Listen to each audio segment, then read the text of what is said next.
Hey guys, it's Abdiel. Welcome to Youth Online. Today's gonna be a good service. Let's get ready to worship.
Hey guys, welcome to week 3 of Essentials for Survival. Hi, if you don't know me, I'm Elly. I'm one of the youth leaders here at FAS Youth, and I'm so glad that you're joining us tonight.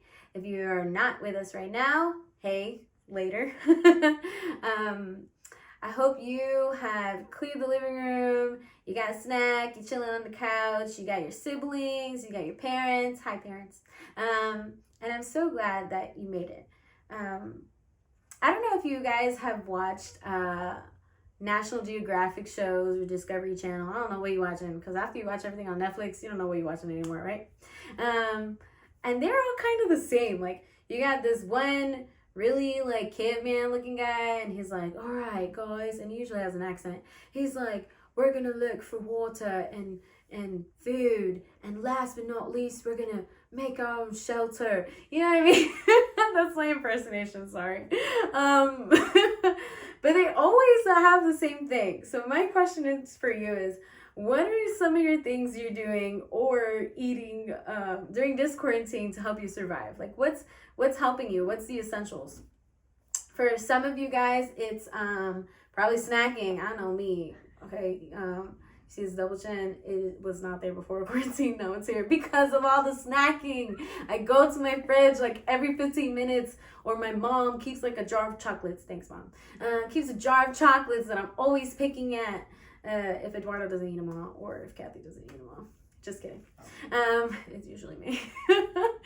But a lot of you, it's Netflix. Ugh, Netflix. You probably watch like all the series on Netflix, and you're moving on to like that weird National Geographic stuff that I was just talking about. Or PlayStation. A bunch of you guys are just like, oh my god, I have all this time in the world. Forget homework. Hi, PlayStation. You're my life. You know? Or TikTok. I know that thing is huge. I still don't have it. Sorry. But Kathy always shows me a lot of videos on there, and I think they're hilarious. And they got these cool dances. It's like just dance before your phone. I don't know. And everybody tries to outdo each other. It's kind of funny. But all those things need one huge thing that I think you guys depend on for survival is Wi-Fi. Without your Wi-Fi, you wouldn't have any of those things to entertain you, right? Well, I don't know if you tuned in last week to PA's message, week 2. He talked about one of the essentials for survival is water. And he wasn't talking about drinking water. He was talking about living water. You know, our salvation. What are we without our salvation? Nothing. And I kind of want to touch on that. So I talked about the National Geographic Channel with the accent, you know. And yes, we need food and water, but we also need shelter, right? Now, in those National Geographic Channel movies, whatever, they don't settle for just like a few branches and leaves like they do in like movies in the Lost Island, you know? They like literally scale a tree and like build some kind of weird fort. I don't know if you guys did that challenge. I did not build a fort in my room, but I built a fort that Daniel and Jasmine were in, so it was pretty cool. But and I saw a couple of you guys, your forts were pretty cool. But they take time, right? It's not going to be just some flimsy shelter where a bear or a snake can come and attack you easily, you know? Like, you're doing something that keeps you secure. Just like right now, you feel secure in your shelter, your home, your bedroom. Maybe some of you guys haven't even left your bedroom since quarantine started. I'm sorry. But you have shelter. It's one of the essential things we need to survive. Well, spiritually speaking, your shelter is your faith. You need a strong faith to survive in this world, in this time during quarantine.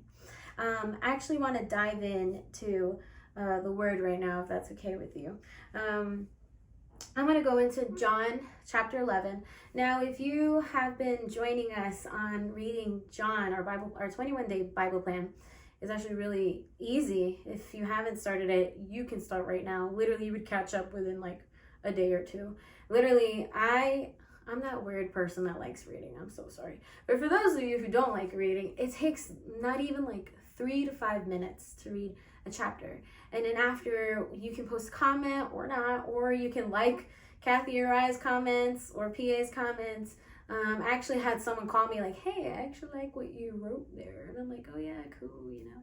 John is actually really, the book is actually really relatable, because in this time, there's people who believed and there's people who doubted.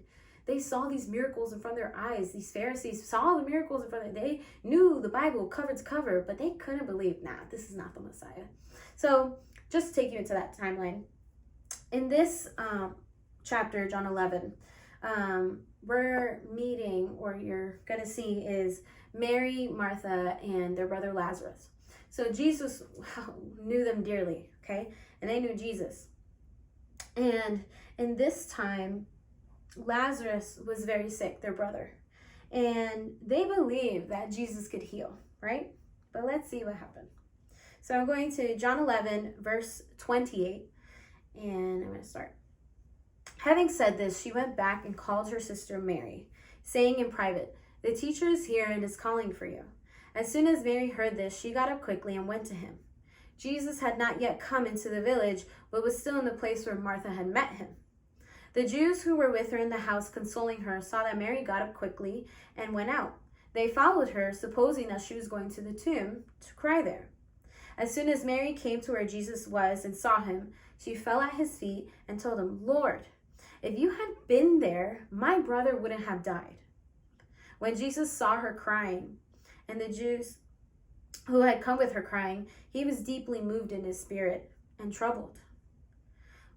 "Where have you put him?" he asked. "Lord," they told him, "come and see." Jesus wept. So the Jews said, "See how he loved him?" But some of them said, "Couldn't he who opened the blind man's eyes also have kept this man from dying?" So, if you don't know, Mary is the one who anointed the Lord with her perfume and wiped his feet with her hair. I don't know if you watched human videos. That's always a scene in like 75% of them. Well, that explains that scene. Here's the background on it, okay? So she's the person who did that. And Lazarus was her sick brother who passed away. Now, they believe Jesus could heal. They've seen the signs. They heard about the miracles. Word got around, okay? And Mary and the Jews in this verse, they even said, like, the Lord healed a blind man. Why couldn't he heal Lazarus before he died? So they know he could heal, but they're doubting his timing. So they're basically saying, "Oh, I know you could heal my brother, but since you didn't come, he's dead now." That's it. They're not believing that Jesus could do something more, something great. You may have this faith too. You may say, "Yes, I believe the Lord is my Savior. I believe that he came and forgave my sin." But do you think Jesus can turn your whole life around in just a blink of an eye? Mary and the Jews, they believed he could heal, but because it wasn't in their timing, it wasn't in their plan, they were saying, "Jesus, where were you?" They had faith, but was it secure or fleeting? Because at this moment, it sounds like they're on the water. They believe, but since it wasn't in their time, Jesus, where were you? And that's funny because that also relates to nowadays. So if you listened to PA's message last week, we believe that God sent his one and only son to this earth to save us. And if I openly said that to someone who's never heard of God or Jesus, he probably would laugh in my face and be like, "That's the most ridiculous thing. You believe in what? You believe that someone came as a God, half man, down to earth, just to be ridiculed, and some believed and some didn't, and he resurrected 3 days later after he died." What? I thought he died, you know? So, but that's why we call it faith, because it sounds foolish to someone who's never heard. And a lot of us believe in that. You've been probably taught that if you grew up in church. Your parents have probably shown you John 3:16 since kids' church. And if you don't know that one, join us on our John Bible plan. You can read it, all right? But I want to ask you, do you have the assertive faith to know that even in this unknown time, in quarantine, in COVID, do you believe that God can do something so great that is unimaginable in your mind, in your greatest, wildest dreams? Or is your faith still in the same spiritual time frame as you were a year ago? Are you in the same spiritual stance or level as you were a year ago? Has anything changed? I think that God set aside this huge chunk of time. He shut down all these other gods, God of money, God of sports. He literally had everything shut down. Everything just felt still when this COVID started. Do you ever ask yourself why, God? Did you ever spend the time to ask him? Well, in order to spiritually strengthen yourself during this time, I'm going to give you 3 things. There are 3 things that I kind of want you to write down if you have a pen or pencil, or if you're good at listening, go ahead. Or you can replay this later. 3 things: praying, giving, and fasting. Now, praying and giving are 2 things that help you spiritually mature. I know a lot of you probably wake up and first thing is prayer. Or you pray when you take a shower. Or you pray before you eat. Or you pray before you take a test. Pray before, I don't know, you play a game on PS4 and hoping that you don't lose. I don't know. But I hope that prayer is part of your daily life. And giving. But what about fasting? And you're like, oh gosh, you brought up fasting. Yes, I'm bringing up fasting.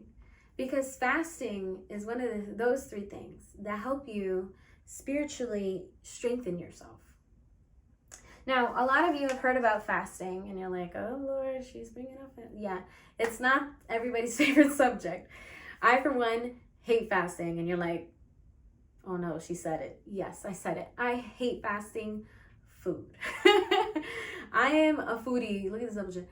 I am a foodie. I go to the fridge whenever I'm bored, and that's probably really bad. I go to Chick-fil-A at least 1 to 2, 3 times a week. I think it's a primary food group in my food pyramid, if you guys still study that. And yes, not many people like fasting. But did you ever ask yourself, why do we do it? Or when did that start? Well, let me tell you what fasting is. There's a definition. Fasting is the deliberate, temporary abstention from food for a spiritual reason. Now, like I said, you need to strengthen your shelter, strengthen your faith, right? Fasting is the biggest tool to help you do that. Now, if you fast food without prayer, that's basically just a diet. You might as well do Weight Watchers. Fasting is taking that time where you're not eating, or you're not on your social media, or you're not playing whatever game, or you're not watching TV, and replacing it with prayer, with time with God. That's the whole point. Fasting isn't just starve yourself for like 21 days and then woohoo, we can go eat at Outback. No, it's you are taking that time and replacing it with and feeding yourself spiritually. If you don't eat, you're supposed to pray. That's the whole point of fasting. Jesus even modeled in his life prayer and fasting. If you go to Matthew 4:1, sorry, my phone keeps dying. Yeah. Matthew 4:1, and this is where it's talking about Jesus praying and fasting before his ministry, before his miraculous signs. It says, Matthew 4:1, then Jesus was led up by the Spirit into the wilderness to be tempted by the devil. After he had fasted 40 days and 40 nights, he was hungry. What does that tell us? Hello, live by example. Jesus fasted. Okay, he was also part human. It was a struggle. It said he was hungry, all right? I get hungry too. You get hungry. We get it. But the whole point of this is, okay, I'm setting aside my flesh. Now, what am I going to do spiritually? In Matthew 9:14, it shows not only did Jesus fast, so did the disciples, John's disciples and the Pharisees.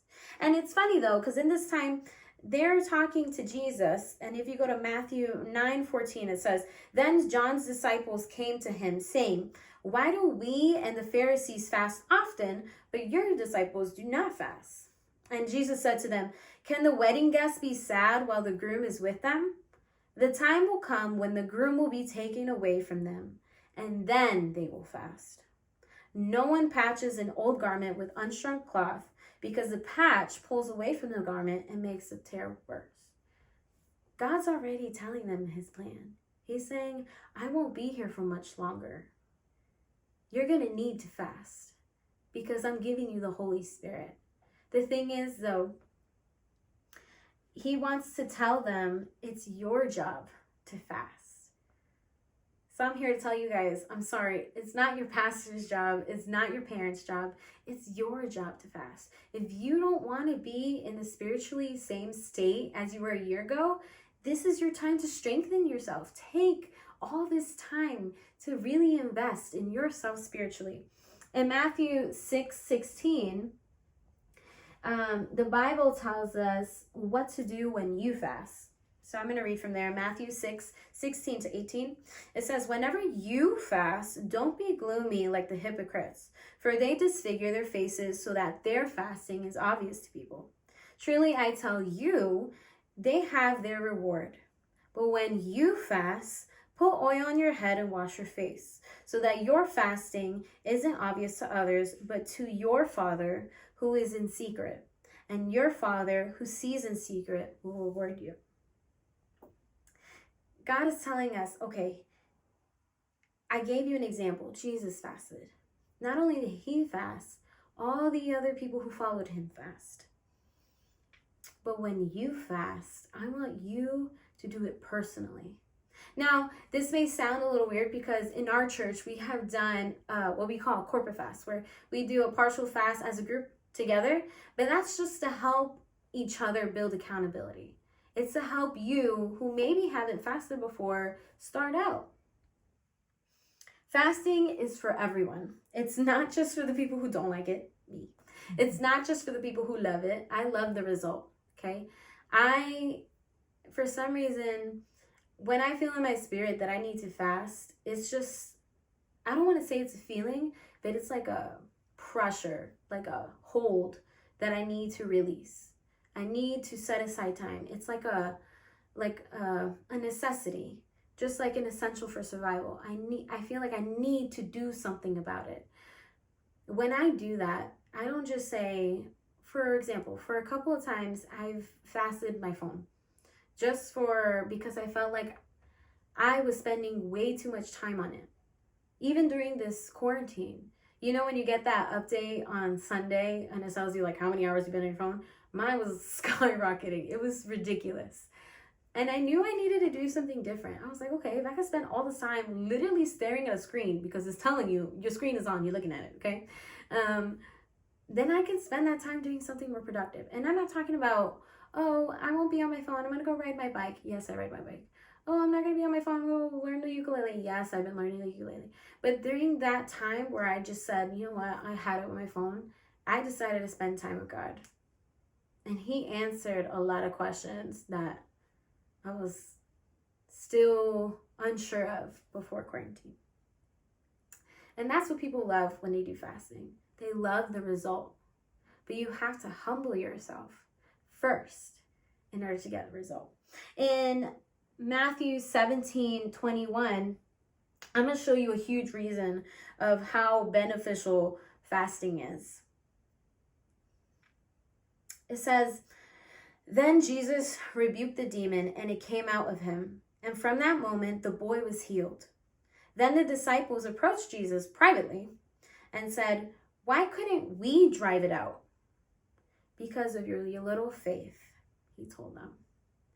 For truly I tell you, if you have faith the size of a mustard seed, you will tell this mountain, move from here to there, and it will move. Nothing will be impossible for you. There you go. Faith of the size of a mustard seed. I don't know if you ever see it. It's like this big, okay? That's the same faith that Mary and Martha had when Jesus came late. Their faith was there. But imagine how much more it would flourish if they prayed, if they fasted and said, yes, we believe in Jesus. We believe that, yes, my brother died and there's nothing I can do to control it, but there's more. There's more. You can't let it end there. Just because you, yes, believe that Jesus saved you and sent his only son, you can't let it end there. You have to keep growing. You have to strengthen that faith, that shelter. And I'm going to go back to Martha and Mary. So if you want to go back to John 11:38, and let's see what happened. John 11:38. Then Jesus, deeply moved again, came to the tomb. It was a cave, and a stone was lying against it. Remove the stone, Jesus said. Martha, the dead man's sister, told him, Lord, there is already a stench because he has been dead for 4 days. Jesus said to her, didn't I tell you that if you believe, you would see the glory of God? So they removed the stone. And then Jesus raised his voice and said, Father, I thank you that you heard me. I know that you always hear me, but because of the crowd standing here, I said this so that they may believe that you sent me." After he said this, he shouted with a loud voice, "Lazarus, come out." The dead man came out, bound hand and foot with linen strips, and with his face wrapped in cloth. Jesus said to them, "Unwrap him and let him go." Wow. So here's Mary and Martha and all the Jews that, yes, they had faith in Jesus healing, but they couldn't even imagine this as a possibility. Jesus literally said, "Hey, you need to move that stone." And they're like, "Why? It smells. This guy's been dead for 4 days. He's been dead for 4 days. Not 24 hours. Not like in the movies where someone, like, their heart stops and they're like taking those paddles and they're like, 1, 2, 3, clear. You know, like, no, he's been laying there for 4 days. He's wrapped in linen like a mummy. So in my mind, I'm picturing some guy coming out like, you know, that's probably not like the way it went, but that's what I'm picturing, you know. And God had a different plan. He said, "I see your faith. It can be this small, but look what I can do."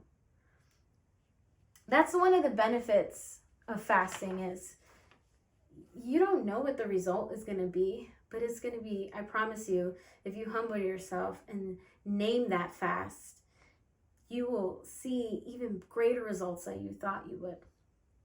I want to talk to you actually about different kinds of fast. So if you want to write this down, up to you.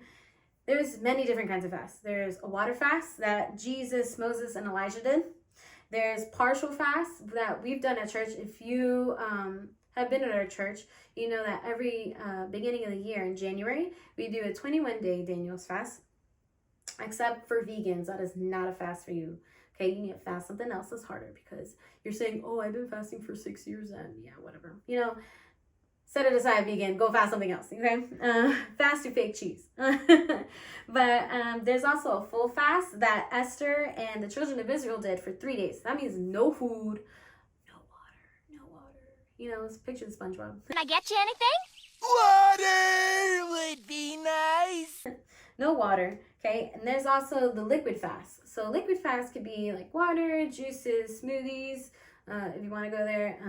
That's something that I probably would have done starting out. And there's corporate fast. So that's another thing I want to touch on. So you notice our church, if you've been attending, we've been doing a corporate fast where it's a group of us start a fast and it's not required. And yes, there are certain people that probably would say, "Well, God's the only one who can tell me when to fast." Okay, well, I challenge you this. When was the last time God told you to do that and you did it? The only reason we do corporate fast, or one of the reasons we do corporate fast, is to help those that haven't done it before get started. It's a perfect way to build accountability, and it's a perfect way to get you on that boat, to start somewhere. The hardest part is starting. And I want to give you some practical advice for fasting. So let's say, actually, before I move on, I want to challenge you.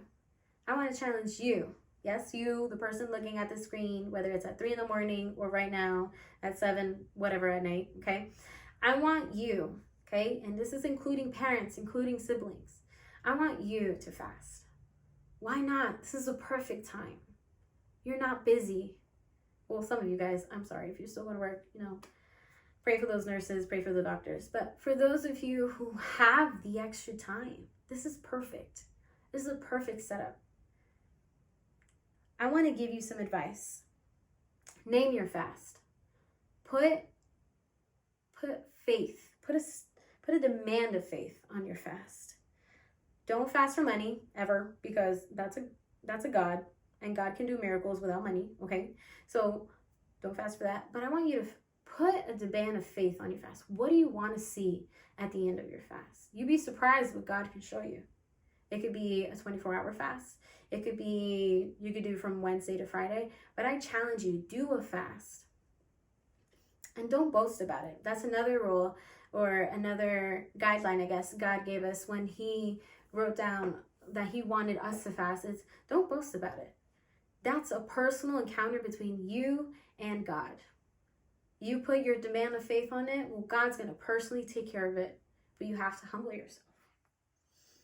And yes, your flesh will be provoked. So yeah, if you're like me, you get real grumpy or hangry when you're hungry, okay? Listen up, I need my food from my fridge, all right? I get it. You get it. When you're hungry, you get angry, you get irritated, you're just like, I want food. But that is the time where you replace that anger or frustration and go to God and be like, God, I want to take my mind off of this flesh. I want to take my mind off of this hungry stomach, and I want you to fill me. And I also want you to be wise in your fast, okay? So if you're a teenager that does sports, probably not a good idea to go 21 days without eating, you know? So you gotta be wise, okay? And a lot of people will be like, well, I can't fast because I have to consult my doctor. Okay, your doctor who doesn't believe in God, okay? Instead of going to him, go to the Father, okay? He will advise you what is appropriate, okay? We get it. Everybody has these little things. But what are you going to do? What are you going to sacrifice during your fast? I remember in high school when I first started fasting, I think I was 15 or 16. I was fasting and I was doing dance at school too. Probably not the best thing to not eat anything. So you know what I did? I just drank juice and I ate a muffin every day. Juice, muffin, juice, muffin, juice, muffin. I think I ate like 3 muffins in a day or 6 muffins in a day. I don't know. But I was a high schooler. I needed food and I was doing dance. So I was sweating a lot. It's something though. No one is judging what you're fasting. The only person that can is God. And he's the one who's taking joy in you setting aside something, even the littlest thing, just for him. Remember, it doesn't matter what you fast. It's, are you spiritually pushing yourself? Are you strengthening your faith? Are you strengthening that shelter? Another thing is, there are some spiritual benefits to fasting. And I want to name a couple of them. One of them is humility. When you fast, it produces it. It's automatic because you're literally sacrificing something from yourself for God, right? But a lot of us suffer from that pride, that prideful voice in our head saying, well, I don't think I need to fast. I'm great in my relationship with God. There's nothing wrong going on in my life. I'm doing great.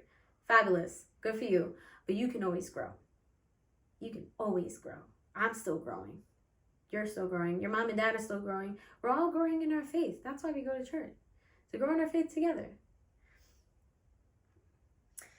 And another thing is, when you fast, it creates spiritual sensitivity.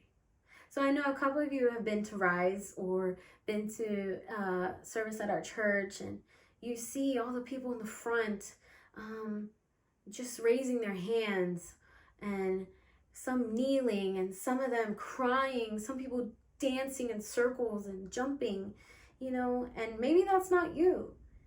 But the thing is, when you fast, you get this newfound sensitivity. It's funny though, because when you fast, it's challenging your flesh and strengthening your spirit. The thing is though, those can never be one. They're always against each other. They're always shoving. I want to read actually out of Galatians 5:16 and tell you how this works. So Galatians 5:16, I say then, walk by the Spirit, and you will certainly not carry out the desire of the flesh. For the flesh desires what is against the Spirit, and the Spirit desires what is against the flesh. These are opposed to each other, so that you don't do what you want. But if you are led by the Spirit, you are not under the law. It's funny because how many of you have binge watched like 3 seasons of something in a weekend on Netflix, but you haven't exactly found the time to read a chapter of John in our Bible plan?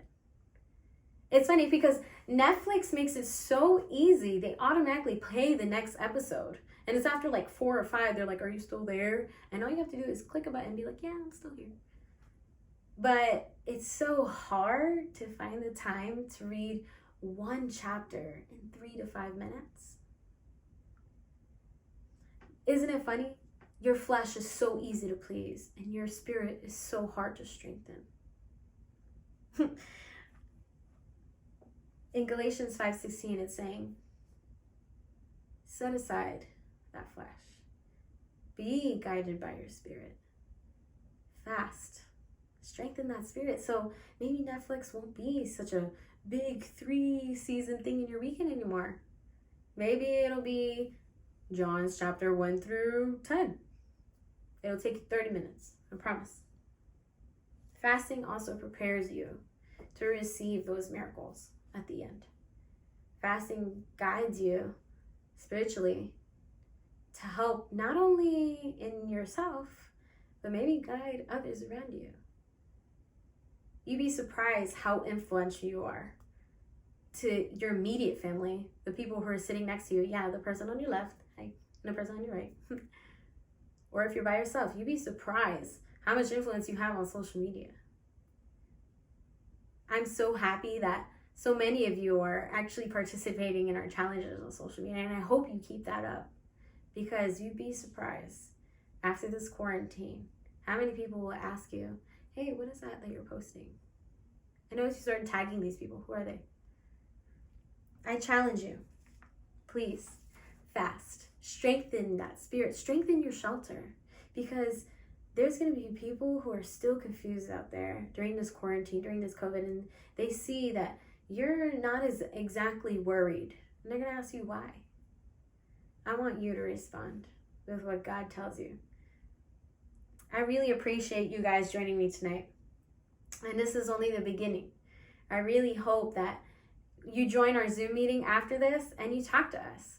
What are some things that you fasted before, or maybe you've never fasted and you want to ask us some questions? Our leaders all have fasted before, and we continue to do so for you guys, because we believe that God can move when you fast, you pray, and you give. And that'll be it for tonight. I want you to bow your heads and close your eyes. And I want to pray for you and your family. And I really hope that God continues to build and strengthen that shelter that you and your family are in your house. Lord, I pray for each and every one of these students. I pray for their parents or their grandparents or their siblings that are with them, Lord. And I pray that you strengthen their shelter, their faith, God, because they want to know more about you. And the best way to do that is for them to look for you during this spare time that they have, during this worrisome time that they have. Lord, I pray that you guide them, Lord, and you use them as your tools during this time. In your name I pray. Amen. Thank you guys again for joining me tonight. I hope you enjoyed this message, and I hope that you apply it to your daily life. I really do challenge you to fast this week or in the coming weeks, and let us know how it goes. Let us leaders know. Text us, message us, and if you have any questions, please join us on Zoom at 8. Can't wait to see you there.